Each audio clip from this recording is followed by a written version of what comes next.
Bonjour, hello, welcome à tous. Bienvenue sur notre chaîne OpenShift Automation Guide, votre chaîne dédiée au sujet autour de l'Ansible, autour de l'automatisation avec Ansible Automation Platform, des sujets autour de l'OpenShift. Nous touchons aussi des sujets autour de l'intelligence artificielle. Alors, le thème d'aujourd'hui, c'est de pouvoir implémenter ou déployer un cluster Kubernetes en utilisant un rôle Ansible. Alors, le déploiement d'aujourd'hui va se baser sur la nouvelle version récente de Kubernetes, qui est la version 1.33. Et notre nœud ou notre cluster Kubernetes va se baser sur cette implémentation. Nous allons utiliser sur notre nœud du Red Hat Enterprise Linux en version 8. Alors, ce guide que nous allons aborder dans cette vidéo est adressé à tous les ingénieurs DevOps, SRE, architectes, à tous les débutants et à toute personne désireux de pouvoir mettre en place un cluster Kubernetes. Alors, je me présente rapidement. Moi, c'est Florian. Je travaille généralement sur des sujets autour du cloud et du SRE. Et j'ai une casquette aussi de Red Hat Architect. Alors là, je vous ai mis une vidéo où j'ai participé récemment au Red Hat Summit. Rentrons un peu plus en détail pour voir la structure de notre rôle Ansible. Alors, la première étape consiste à générer le squelette de notre rôle Ansible. Donc, vous avez cette commande Ansible Galaxy init, le nom de notre rôle. Dans notre cas, le nom de notre rôle, il s'appelle K8s Ansible-RHL. Pour dire, nous allons déployer un cluster Kubernetes en utilisant un rôle Ansible sur des nœuds en distribution Red Hat. Comment se structure notre rôle? Elle se structure comme suit. Avec cette commande Ansible Galaxy init, vous aurez une arborescence qui sera générée, qui sera structurée comme suit, avec un répertoire default, file, handler, task, template et vars. Alors, ce rôle, il est disponible sur notre repo Git qui vous sera distribué dans la description de cette vidéo. Donc, dans ce rôle, on peut voir toutes ces structures default, handler, meta, task, test et var. Donc, dans tous ces répertoires-là, nous avons des fichiers main. Nous avons des fichiers main.yaml. Et dans chaque fichier, on va retrouver chaque définition de notre playbook. Donc, dans le répertoire var, on va retrouver tout ce qui est variable que nous allons utiliser. Dans le répertoire task, nous allons retrouver tout ce qui est playbook, tout ce qui est module pour pouvoir aboutir à la création, à l'initialisation de notre cluster et pouvoir joindre les différents workers à notre masternode. En termes de prérequis, pour réaliser cette vidéo, nous avons utilisé 3 machines qui seront représentées comme des nœuds de notre cluster. Donc, nous avons un masternode et 2 worker nodes. Avec des prérequis suivants, nous avons 2 CPU avec une mémoire RAM de 2 Go minimum. Et sur notre control node, nous aurons 4 Go de mémoire RAM. Et sur la partie disque, en minimum, il est recommandé d'avoir 50 Go. Sur la partie réseau, nous aurons soit à désactiver le firewall sur les différents nœuds de notre cluster, ou soit utiliser FirewallD pour autoriser l'ouverture de ces différents ports.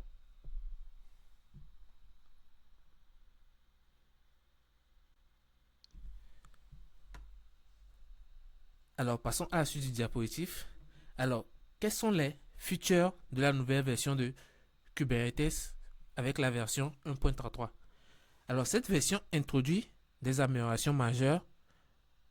En premier, au niveau de la sécurité des pods, donc nous avons un nouveau mécanisme pour remplacer Pod Security Policy avec des contrôles plus granulaires plutôt. Nous allons parler aussi, avec la nouvelle version, de l'optimisation de la scalabilité. Avec cette nouvelle version, nous avons une meilleure gestion de nos clusters via des améliorations dans CubeAPI et sur la partie base de données avec etcd. Donc, nous avons aussi une amélioration au niveau du CRI. Donc, cette amélioration-là renforce sa stabilité avec le conteneur runtime containerd et la prise en charge des extensions. Une nouvelle feature avec la nouvelle version de Kubernetes est aussi un contrôle plus fin sur la communication interpod. Donc, on va parler ici de la partie réseau du CNI, Container Network Interface, qui va pouvoir gérer l'interconnexion de différents nœuds de notre réseau, des différents nœuds de notre cluster et les communications entre différents pods. Alors, avec ce lien, vous avez la documentation officielle pour voir en détail quelles sont les nouvelles fonctionnalités de la version 1.33 dont elle a été release, elle a été mise à disposition le 23 avril. Alors, sans plus tarder, passons à la pratique. Donc, dans notre cas, je vais utiliser Visual Studio Code. Donc, dans Visual Studio Code, j'ai mes différents nœuds. J'ai là, dans un premier temps, alors, j'ai là dans un premier temps mon contrôleur node. Ici, j'ai mon second qui est mon worker 1. Et là, j'ai mon worker 2. Donc, j'ai mes différents nœuds de mon cluster, mon contrôleur, mon worker 1 et mon worker 2. Donc, on peut déjà voir quelle est la version que j'ai utilisée, 4etc es-release. Donc, nous sommes sur une version 8.10 de Red Hat. Alors, sans plus tarder, mettons en place les différents prérequis pour pouvoir exécuter notre playbook. Donc, entre les prérequis, nous allons installer un certain nombre d'outils Vim, Git, pour pouvoir cloner notre repo, notre rôle. Nous allons créer l'utilisateur Ansible. Nous allons lui donner plutôt les droits nécessaires. Nous allons lui créer un mot de passe par défaut et redémarrer le service HTTPD. Nous allons profiter aussi sur le contrôleur, créer le fichier Ansible CFD pour la partie configuration Ansible. Nous aurons aussi à créer rapidement le fichier d'inventaire qui va répertorier toutes les machines de notre cluster. Donc, dans un premier temps, on va regrouper dans le groupe master notre contrôle node qui est là. Et dans le groupe workers, nous allons regrouper nos deux worker nodes. Alors, je vais essayer de créer un fichier bash vim bash.sh. Je vais l'éditer. Vu que je suis sur le contrôleur, je vais essayer de désactiver les commentaires sur ces fichiers pour pouvoir créer le fichier de configuration d'Ansible et l'inventaire. Donc, je copie juste tout le contenu qui va créer l'utilisateur Ansible et pouvoir mettre en place les prérequis de base. Je copie, je viens là, je paste, je colle plutôt, j'enregistre. Je donne les droits d'exécution, chmod plus x bash et j'exécute mon fichier.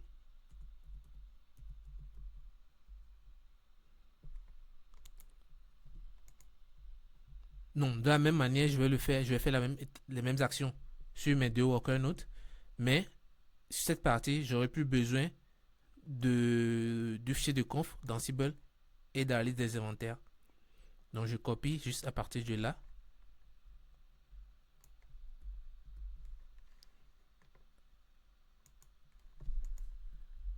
Je crée un fichier vim bash.sh.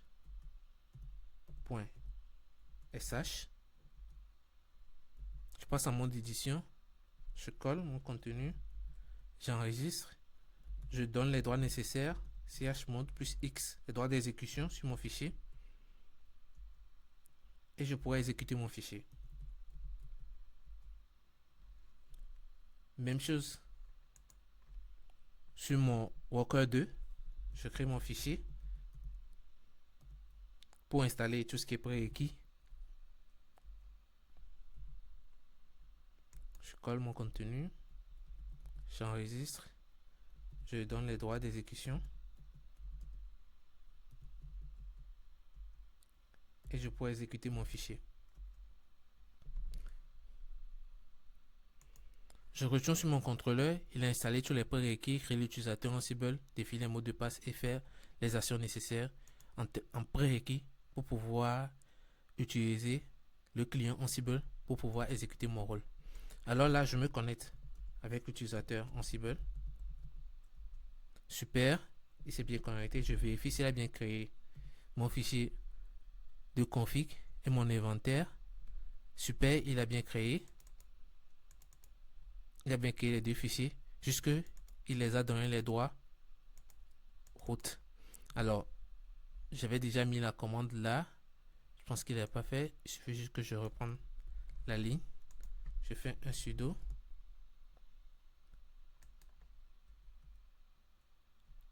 Voilà, je refais ma commande ls-l.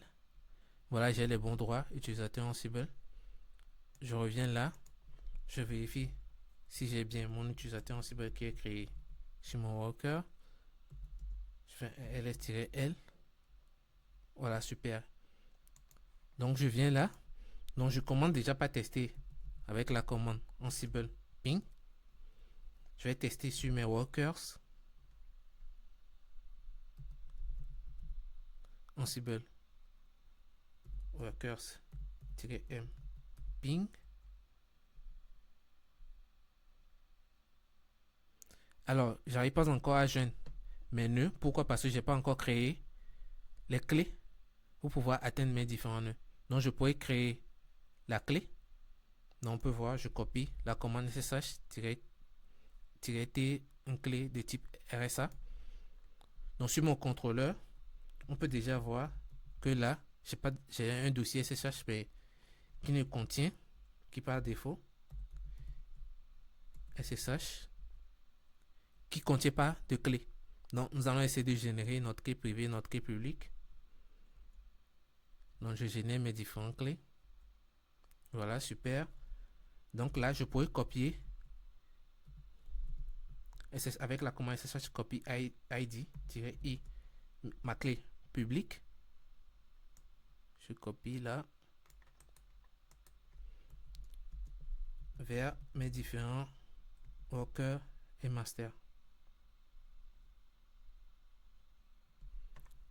Donc je peux juste mettre le nom de le hostname ou le nom de domaine. Voilà, worker 1, tac. Voilà, yes. Je mets le mot de passe. Voilà, même chose sur mon second worker. Yes. Je mets un mot de passe qui va avec. Voilà, super. Donc je profite, je fais la même chose sur mon contrôle.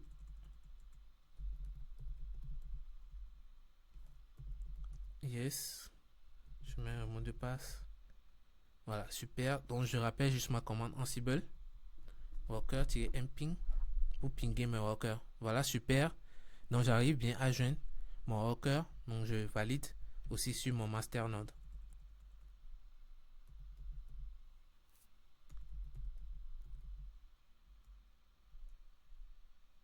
Super, j'arrive bien à joindre mon master aussi. Donc si on veut, on peut tester un ping sur tous les nœuds ou sur tous les inventaires de notre fichier inventory. Voilà, j'arrive bien à joindre mon worker 1, mon worker 2 et mon contrôleur. Donc, ce qui nous reste juste à faire, c'est de cloner notre rôle, git clone. Donc, je vous mettrai le lien vers notre rôle en description de cette vidéo. Je copie. Je reviens là, clone. Voilà, donc j'ai cloné mon repo. ls, j'ai bien mon répertoire. Je peux me positionner à l'intérieur. Donc, avec la commande tray, la commande tray n'existe pas, donc je peux l'installer rapidement. Yum install tray-y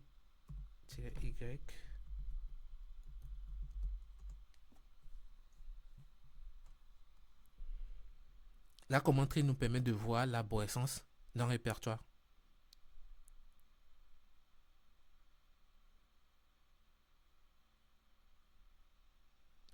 Voilà, super. Donc, je rappelle ma commande tree. Donc, j'essaie même ma arborescence que je vous ai montré récemment sur notre diapositive avec les différents répertoires défauts qui contiennent chacune des fichiers min.yaml. Défaut, c'est qui contient tout ce qui est variable par défaut. Nous avons test qui contient un inventaire, un test pour tout ce qui est validation de notre rôle. Nous avons task qui contient les différents modules pour pouvoir assurer le déploiement de notre cluster.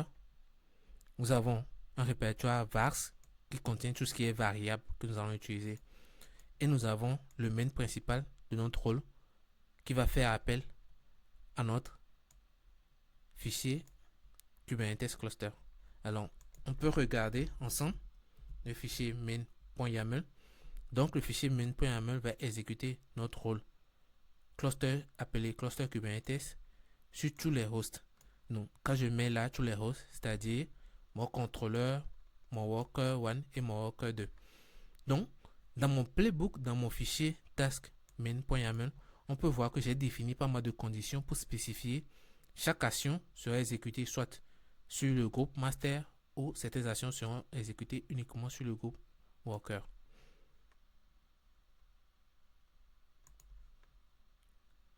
Voilà, donc je peux revenir là dans task.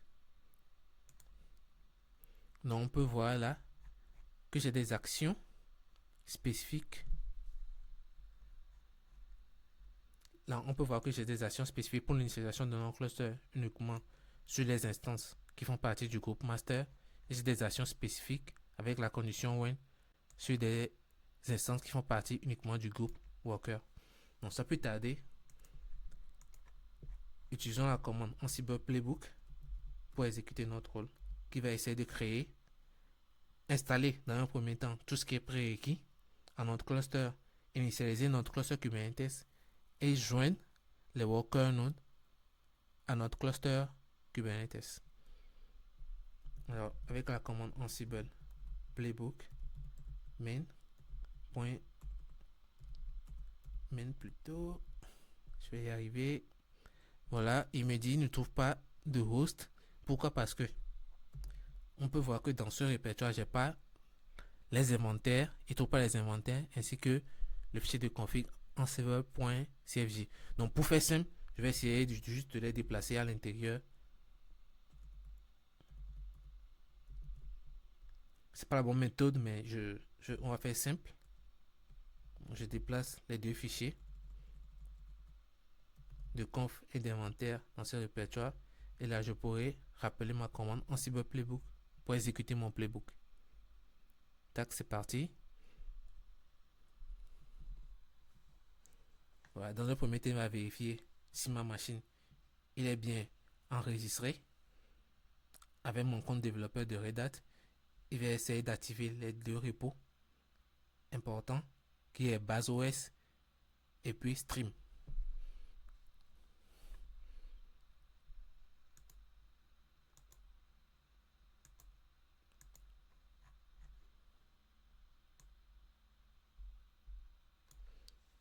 Voilà, pour avoir plus de visibilité, et à cette étape, Inem requiert RHL Repository.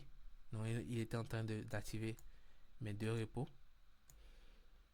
BaseOS et puis AppStream. Après, il va installer un certain nombre de prérequis, curl, LVM2, Device Mapper, Persistence Data, Utility. Donc voilà, c'est différents paquets qu'il est en train d'installer. Donc ces actions-là, il va le faire sur tous les nœuds de notre cluster, sur le contrôleur et sur les deux workers. Par la suite, il va dérouler tous les prérequis SLUnix, il va désactiver le SLUnix, il va le mettre en mode permissive. Il va essayer de faire pas mal d'actions en prérequis. Il va essayer aussi d'installer notre conteneur runtime qui va être utilisé en background de notre cluster Kubernetes. Donc dans notre cas ici, nous allons utiliser conteneur D. Et par défaut, pour ce lab, nous avons désactivé le FireWD. Donc, il est optionnel dans le cas des tests Ou si vous voulez activer votre Firewall D, on l'a commenté, mais vous avez la possibilité de commenter cette partie et d'activer l'activation du service Firewall D pour autoriser les différents ports.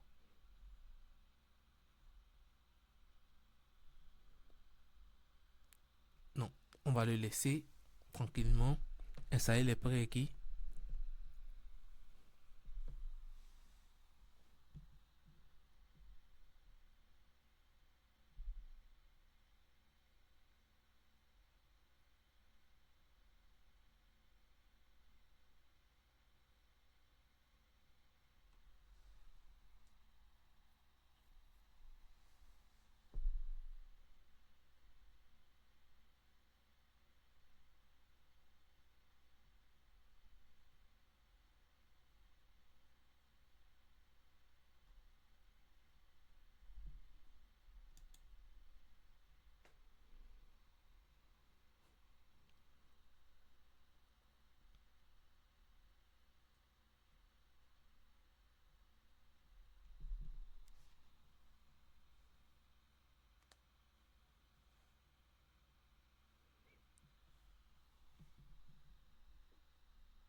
Donc là, sur cette partie, nous l'avons énoncé un peu plus haut.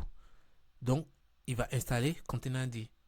Containerd, c'est un élément très important dans le cadre de la mise en place d'un cluster Kubernetes. On parle généralement de conteneur runtime. Pourquoi conteneur runtime?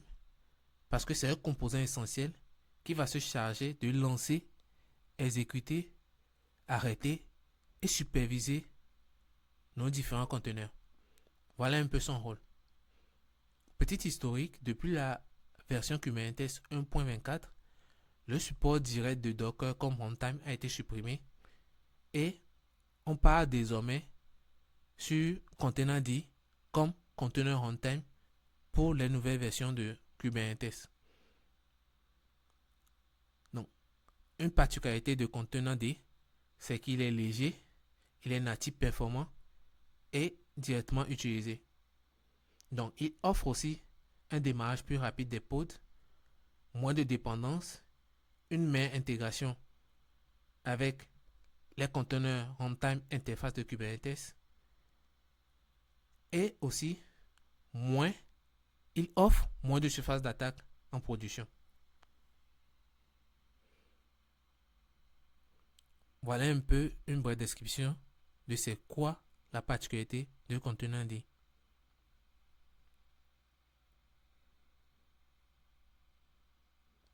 Il est toujours en cours d'installation. On va les laisser tourner tranquillement.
Voilà, super, il est en train de dérouler. Il faut le prérequis contenant D, activer le contenant D, vérifier s'il y a des erreurs dans les logs. Donc là, il n'a rien trouvé comme erreur. Donc on peut voir fail if container the socket is missing et essaie de vérifier si dans le log on a des erreurs. Donc là, il va essayer d'installer les paquets, les clients Kubelet, KubeADM.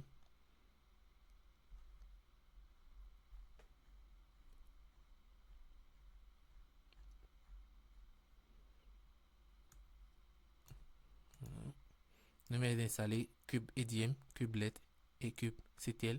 Après, nous allons activer l'autocomplétion pour aller beaucoup plus vite sur le master. Après, nous allons arrêter le service kubelet, initialiser notre cluster, redémarrer le service kubelet.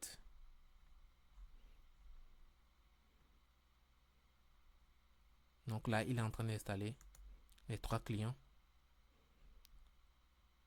sur les différents nœuds de notre cluster.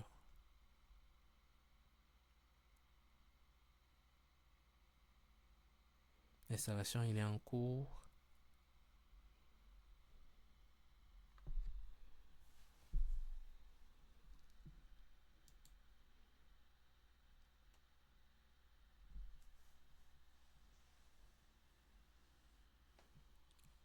Il vient de finaliser celui du contrôle du worker 1 et du worker 2. Là, il est en train d'initialiser notre cluster sur le master. Donc, sur la partie initialisation, nous avons défini un réseau sur lequel nos différents pods récupéreront leurs adresses IP. Donc, pod network CADR, nous avons défini la plage réseau dans nos fichiers min.yaml sur le répertoire vars. Donc, on a Kubernetes pod network CADR. Donc, on a ce réseau sur lequel nos différents pods que nous allons déployer viendront récupérer les adresses IP. Et aussi, sur ce plage réseau, on aura nos différents pods que nous allons créer. Voilà. Donc, il est en train d'initialiser. Donc, vous allez voir que sur la condition, je l'ai dit de l'exécuter uniquement sur les instances faisant partie du groupe master. Dans cette action, il n'est pas fait sur le worker 1 et le worker 2. Il est uniquement exécuté sur les instances du groupe master. Donc, après, il va récupérer le résultat dans Registrer. Il va faire des checks pour vérifier si on a des erreurs dans les logs. S'il n'y a pas d'erreur, il va essayer de dérouler la suite.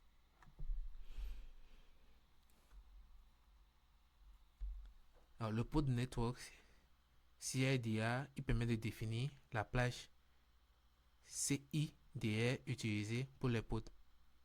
Il est obligatoire pour pouvoir utiliser le plugin CNI comme Calico que nous allons utiliser dans le cadre de notre cluster Kubernetes. Alors Calico, c'est le CNI, Container Network Interface, qui va établir la connexion réseau entre les différents nœuds de notre cluster. Donc on a aussi API Server Advertise Address, qui est en soi l'adresse IP sur lequel le serveur API sera accessible.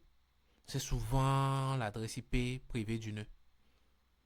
Et aussi on a le Ignore Preflight Error, qui permet d'ignorer un certain nombre de checks qui est fait lors de l'initialisation de notre cluster. Là, il est toujours en cours, en train d'initialiser notre cluster sur notre master qui fait office de notre contrôle.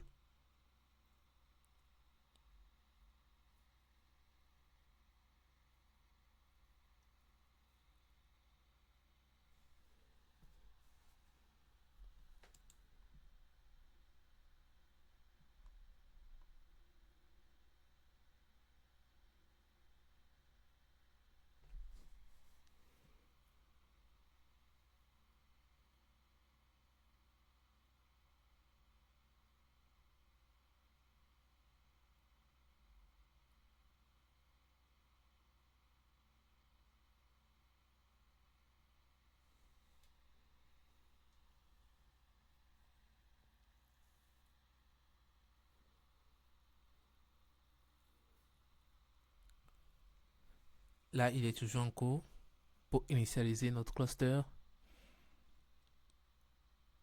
On va essayer de créer le fichier admin.conf qui va contenir toutes les configs liées à notre cluster.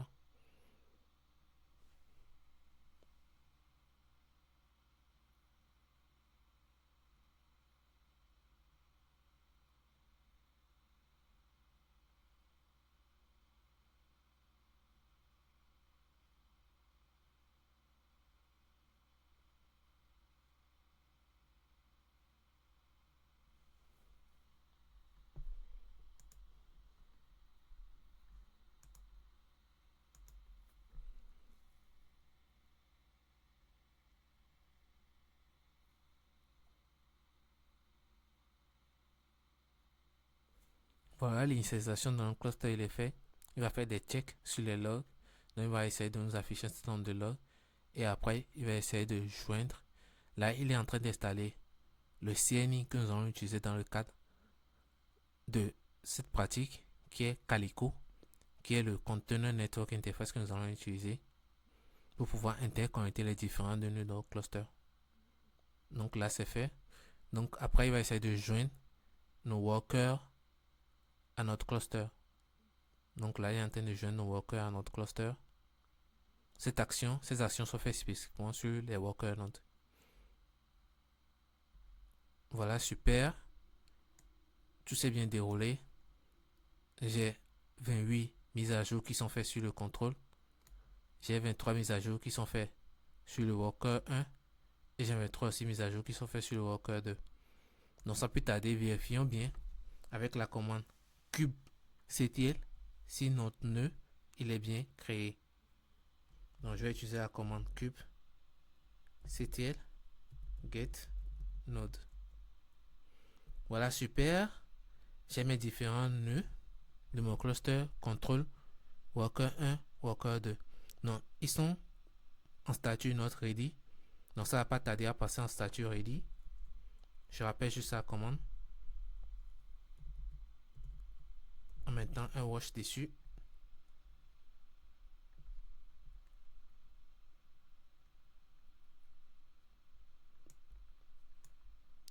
Ça va pas tarder à passer en mode ready.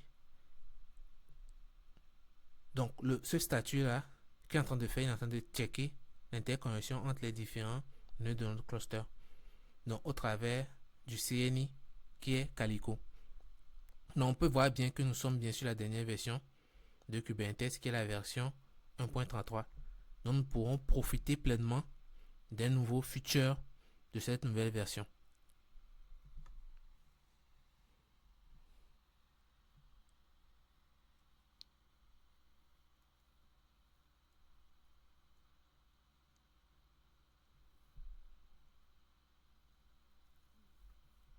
Dans quelques secondes, il ne va pas tarder à passer en mode ready.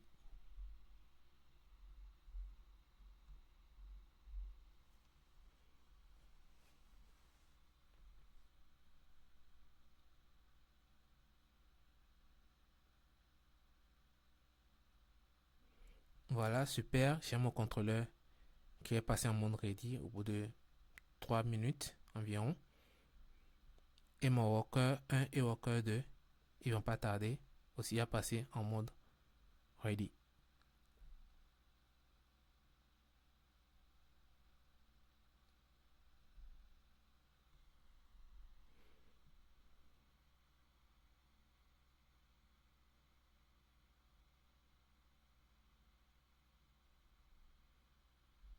Voilà, super. J'ai mon worker 2 qui est passé en mode ready. Et mon worker 1 va pas tarder à passer aussi en mode ready. Donc, je vous mets à disposition le repo Git en description de cette vidéo. N'hésitez pas à l'utiliser pour qu'en un clic, vous pouvez mettre en place vos différents clusters Kubernetes. Donc, quand je vais spécifier en prérequis, au niveau des inventaires, vous pouvez définir 3 contrôleurs, 2 workers suivant votre architecture que vous voulez définir. Donc, dans le cas de cela, j'ai préféré utiliser un contrôleur et 2 worker nodes. Donc, voilà, super. J'ai mon cluster qui est ready.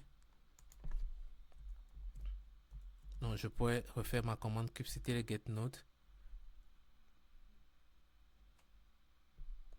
Super, donc j'ai mon cluster qui est prêt à accueillir mes nouvelles applications. Voilà, dans cette vidéo, nous avons vu, au travers d'un rôle Ansible, comment mettre en place un cluster Kubernetes avec la nouvelle version 1.3. En suivant cette approche modulaire avec Ansible, vous êtes aujourd'hui en mesure de déployer en un clic et maintenir un cluster Kubernetes scalable, sécurisé et automatisé. N'hésitez pas à vous abonner à nos chaînes, à activer la cloche de notification pour découvrir les prochaines vidéos qui vont arriver.